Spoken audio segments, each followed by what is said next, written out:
Hello again, welcome back. So in this video we're going to look at the More Tools option in Miro.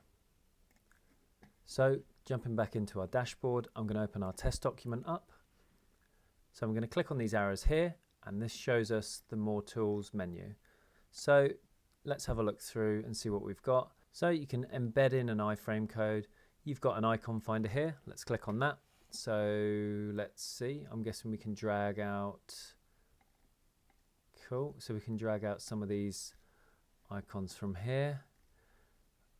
I'm assuming we can search as well. Yeah, so I've typed in home. You can drag and drop out some icons from there. Let's see what the options are once you've drag and dropped them out. So you can replace the image, download it, crop it, custom size. So similar options to the text tool. You can add a comment as well. You can lock it. Let's just long press to unlock that. And we've got some other options in here as well. Okay, so we're going to go back to More Tools and have a go with something else. Let's have a look at wireframe library. So it's giving us different components that we can use on our Miro board. So let's drag a few things out. So I'm guessing we can customize this button. So and then I click off there. Yeah, so that adjusts the button. Let's go here. Let's drag in iPad template. That's quite good. So these could be useful when you're illustrating a flow or when you're trying to wireframe something up. So you can drag out these things. And I guess if you're going to design or roughly wireframe something in a workshop, you could just drag in these elements and make something within your board. So that's a really useful tool. Let's have a look. So we've got some icons as well that goes with it. We've got components. Let's close that off. Move down a little bit. And also close some of these pop-ups. So let's see, what else do we have? Let's click on charts. So we've got some charts that we can use here. Okay, so if you double click on the chart, it looks like we can, let's give it the graph one, let's give it a name. And let's see, so unfortunately all I've got on my mind is food, so let's enter some food. So let's give this, say, 40%, add in 10% there. So we can add the title into the graph. You've got a legend here, so you can turn those on and off. And you can keep adding to this graph, or let's click here, and you can clear the notes. So this would be really useful when you want to illustrate something, maybe in a workshop, maybe with some research data that you've got and you want to display it in the form of a graph. Let's have a look what else we have. So we've got some different charts. So I'm assuming we have the same features with the chart. Double click and yeah, we've got the different values in here. You can add the title in. Chart 2. Let's spell it correctly as well. Chart 2. Yeah, so now you can show it. You can add the descriptions in. Can turn the legends on and off and so on. So again, really powerful, really easy as well to put data into them very, very quickly. Let's have a look at diagramming. So it's giving us a quick tutorial here. So I'm just going to close that. Okay, so I'm going to drag and drop out a few basic shapes here. And I'm going to click on the rectangle. And you can see there's a little blue icon here, a little blue dot. If you click and drag, it will then connect to the next shape. And then you get a different menu that you can adjust. So you can adjust the arrows, you can adjust the thickness.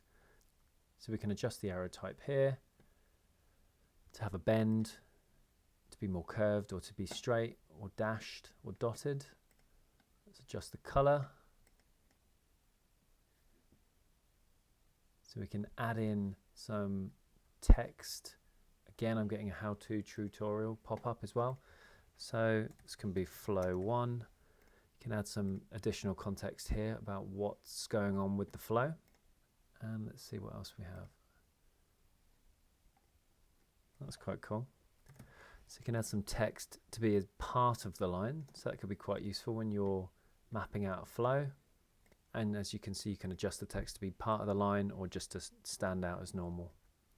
can increase the font size, you can lock it, and again we've got the usual options of copy, delete, duplicate, and so on.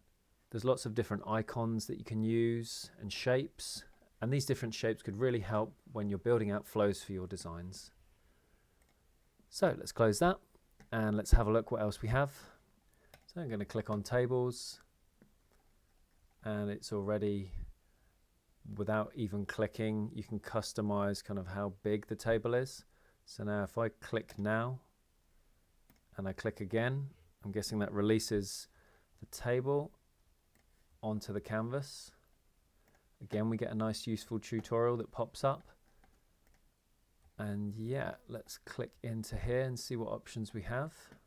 So you got add a row, add a column, you can resize the cells automatically or manually.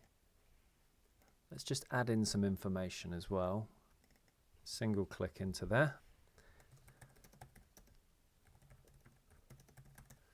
Okay, so I've added some information in there. Okay, so you've got the add row and add column again here.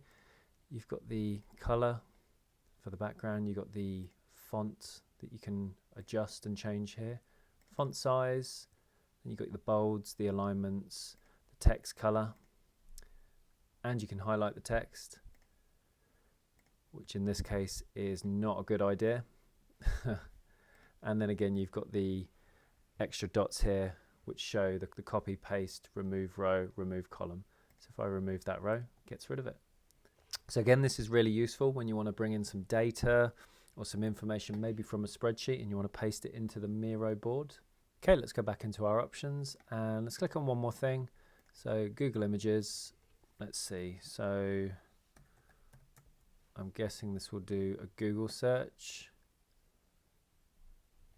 So you don't even need to leave the Miro board. You can do the Google search within the Tools tab here. I'm guessing you can just drag and drop the image in. Amazing. So saves you a bit of time, and you can grab images from Google. So let's see if we can get anything for an iPad. Yeah, so we've got a design there. Again, you can just drag and drop them straight into the canvas.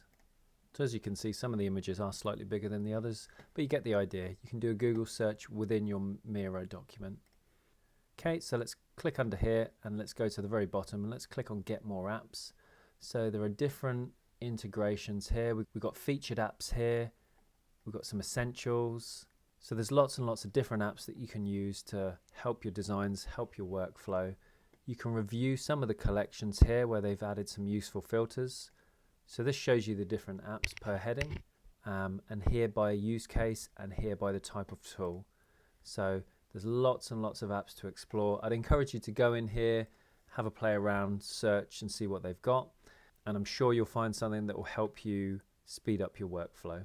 Okay, so that's it for this video. In the next video, we're going to look at the templates that are provided within Miro. So thanks for getting to the end. Like and subscribe, add some comments, and I'll see you in the next video.